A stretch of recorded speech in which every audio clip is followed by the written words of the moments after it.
Hi everybody and welcome back to Lost Genre Relationships.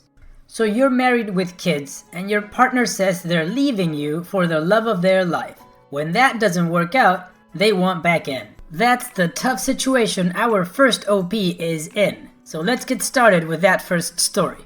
This one's from user ThrowArrayXXB34.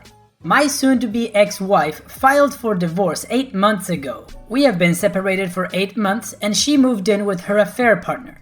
Divorce is to be finalized next month. Now she's begging not to go through with it and begging me to try reconciliation.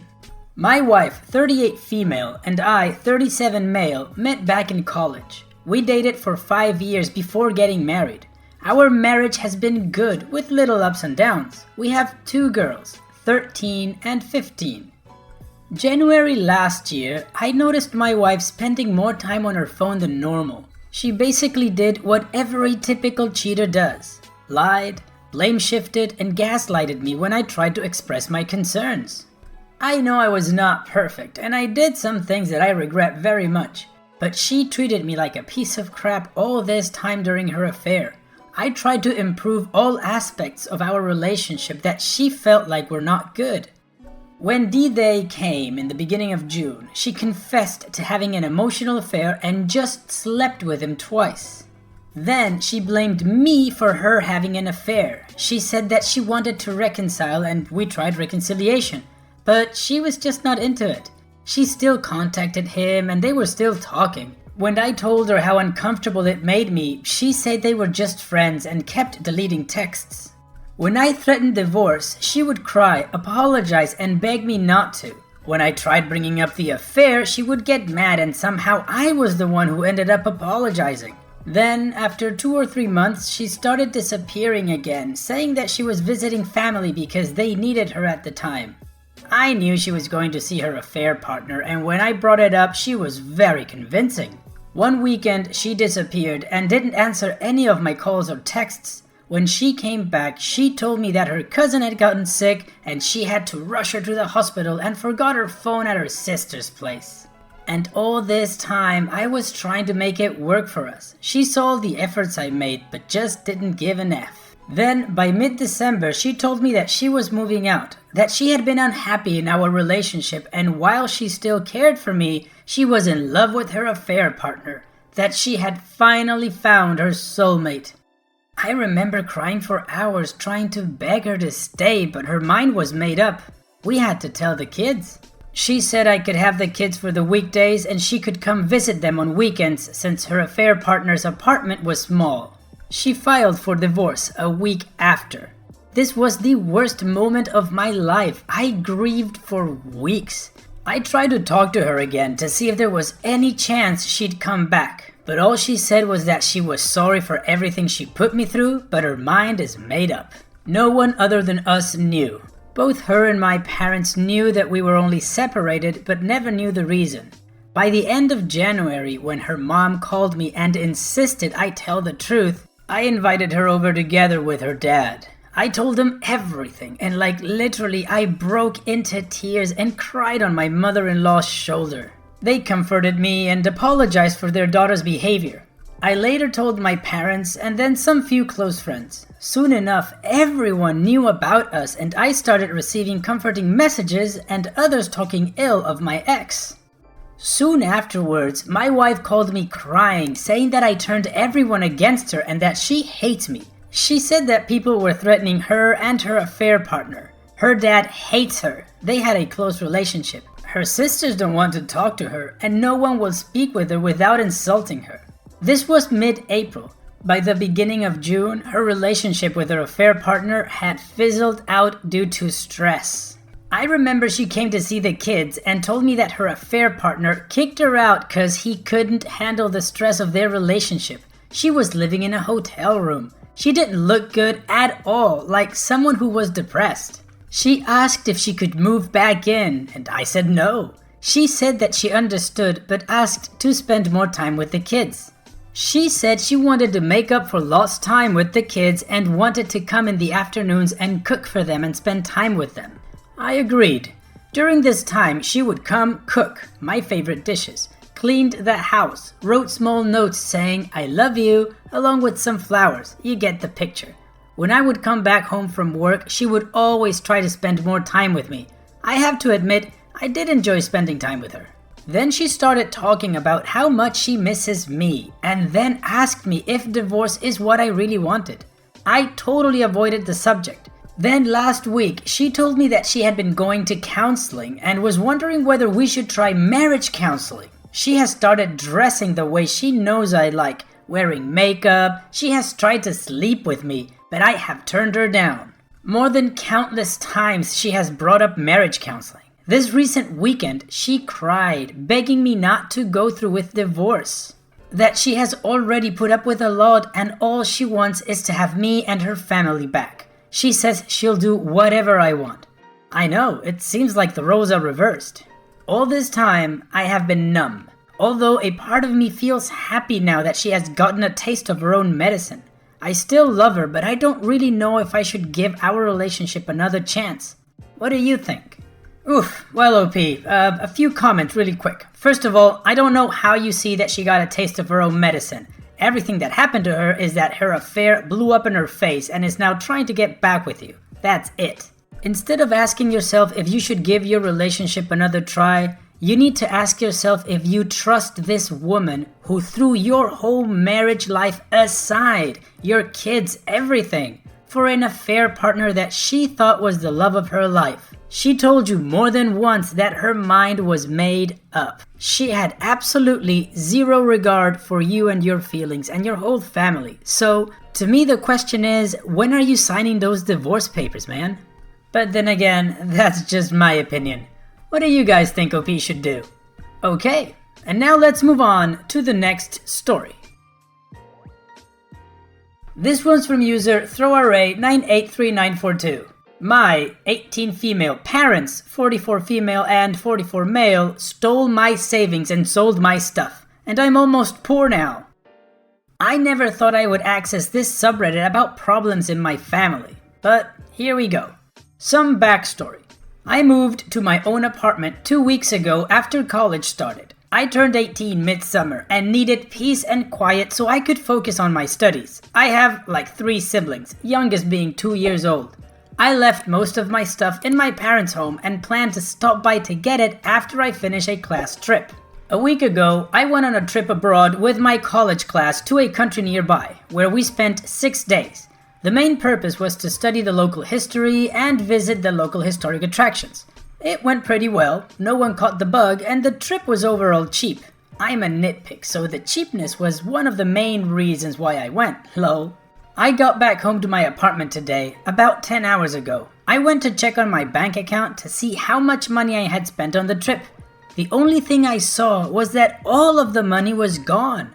A big round zero in my bank account. I was floored and started to panic. I had about 4,000 euros saved. Of course, I checked the latest deposits, and the money was transferred to my mom's bank account. My parents have access to my account. I tried to call them, but got no response, so I decided to drive to my parents. I got to my parents and ringed the doorbell. No one was home and I had no keys, so I went with the key that's usually under the doormat. Went to my room just to see that half of my stuff was gone. Necklaces, desktop computers, some of the furniture, all of my valuable stuff, and some clothes, such as one expensive dress and some brand clothes. I had no effing idea what happened, so this time I tried to call my dad. Dad at least answered, and I asked him about this effing situation. He literally said, "That stuff was from our wallets, you're on your own now." I know what he's chasing about. Yes, they bought some of my stuff, such as my desk or some clothes, but a lot of the stuff was bought by me or gifted to me by someone else. They can't take my property like that. In the savings, about 1.5 thousand euros was from my summer jobs. 1,000 euros was from my relatives giving that as a gift or giving that as start money to adulthood. The final 1,500 was from my parents that gave the money over the years so I could get something when I'm 18. I have no idea if they actually sold my stuff, but I can't think of anything that would tell me why my valuable stuff is gone. I have no effing idea what to do. The only valuable things I currently have in my own apartment are car, bed, couch, TV, desk, table, chair, perfumes, laptop, and phone. I took as much stuff that was left from my room to my car. I stole a little over 600 euros in cash from their vitrine and left the house. I'm feeling bad for stealing that money, but I had no other choice. That 600 euros isn't really enough for me to pay the next rent and bills, and I have no idea what to do. I have no idea where my parents and my siblings are. I checked the house later today, but no one was home. I have no job currently. My boyfriend is currently an exchange student and he doesn't know about this yet. I could ask for help from social services if possible. Please, any advice? This is the trickiest issue ever that I got in my life. Thanks. They took her money, just like that. They had access to her account and took all of her money and then sold her stuff. What kind of parents, man? Come on.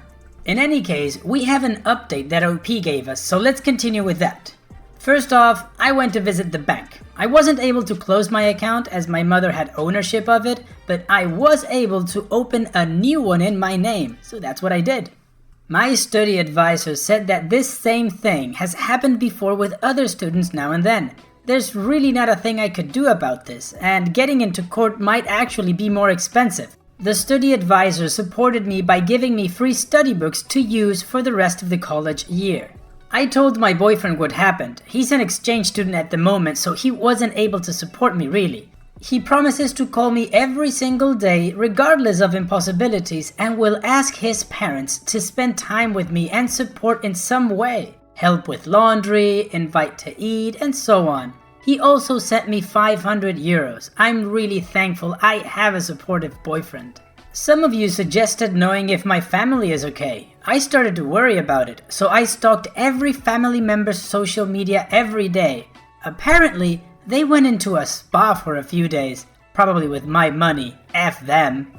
I also tried to visit their house every day to see if anyone's home. Later they were. I tried to visit them, but I was just told to go away. I don't have any clue what's wrong with them. Both of their parents, my grandparents, are also weird. I sold my car, I don't really need it, got a handful of money from it. I visited social services. I got housing allowance for the rest of the year, student allowance for the rest of the college, and learning material supplements for the rest of the college year. I got a part-time job in a fast food restaurant. I'm working in the evening after school ends and during the weekends. I was also able to pay all my rent and taxes from the last month. In short, I'm back on my feet now. Life is almost normal and I'm slowly earning my money back. I was in dead end a month ago. I'm happy that I got this solved so fast. I'm not getting in contact with my parents until they apologize. Boyfriend is coming back next month. Thank you. Well, I gotta say, I think OP managed that perfectly. She got a job, her boyfriend helped her out, that's great, her boyfriend's family also, and she focused on getting things done, staying in school and getting everything set up so that she could keep doing what she was doing. OP, you've shown amazing determination. Congratulations, and it's awesome that you're back on your feet. F your parents, let them keep the money. It's not like you can get it back anyways. And do what you're doing. You're moving on with your life. You're building yourself up. Amazing. Alright, and on that high note, let's move on to the last story. This one's from user ThrowArray Healthful. My 36 female husband, 40 male, suddenly changed for the better 2 years ago, but no one shares my concerns about how odd it is that he dramatically became a different person overnight because all his changes were positive. When I married my husband, I knew that he was an overweight, lazy video game nerd, and I loved him anyway for his warm heart and kind personality. He detested exercise, stayed a low rank at his career because he put the minimum effort, and we bonded more over activities like watching movies together at home rather than going out. He went on this camping trip with his friends 2 years ago and did shrooms. He had never done drugs before, and had he consulted me, I would have told him it was a terrible idea. And when he came home, it was like something had lit a fire under his butt. He completely changed interests. He never played video games again and took up running, reading books even though I'd never seen him read before except for school, and several other completely random hobbies. He became a vegetarian, even though before he was a meat and potatoes guy. He worked harder at his job, then did an accelerated grad school program and ended up making tons more money. I barely recognize him. We still have a good marriage and I still love him, and he has motivated me to be better in the last 2 years. But I can't help but wonder if those drugs knocked a screw loose. Could this be dangerous? I'm deeply concerned. I know that people change, but about all that's left of him is his warm heart. No one shares my concerns because all his changes have been positive. But I feel like he's so different. Maybe we need marriage counseling so I can adapt, at least? Well, that's a short post. So, we're gonna take a look at just 2 comments. One from a med student and the other one from OP to close this thing up. Prometric Fangirl says, "Hi there, I'm a 4th year medical student preparing to start my training in psychiatry. When I read your headline, I immediately thought, did her husband take a psychedelic drug? This is not an uncommon result of taking magic mushrooms or a myriad of other hallucinogenic drugs. Psychiatrists and other scientists hypothesize that these drugs can cause long-lasting positive changes in patients, and your husband is an example of this. To our knowledge, this is not dangerous. Psilocybin mushrooms are one of the safest recreational drugs around. So your husband is likely completely healthy. However, I do recognize what a change this is for you, and you are having difficulty adjusting. Have you spoken to your husband about this much?